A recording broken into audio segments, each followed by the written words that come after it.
Hello એલ્કેન hello એરીન ચેપ્ટરની question પ્રેક્ટિસમાં આજે 5મો દિવસ તમને પ્રેક્ટિસ કરાવીશ.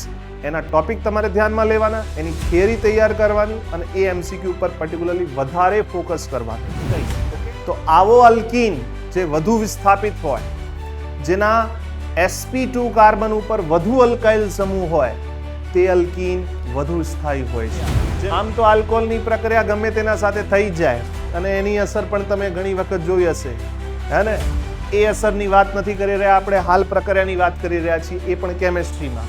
Vinyl chloride, allyl chloride, alkylidene, geminal, vicinal, આ બધું કોમન નેમમાં આવે છે. આ કોમન નેમમાંથી એક પ્રશ્ન 100% પૂછાવાનો છે ભાઈ. વિદ્યાર્થી મિત્રો, માર્ક્સ લાવવા માટે એકમાત્ર ઓપ્શન સાચા મનથી કરેલી મહેનત હોય. બાકી મહેનત કર્યા વગર છુટકારો નથી, મહેનત કરવી પડશે.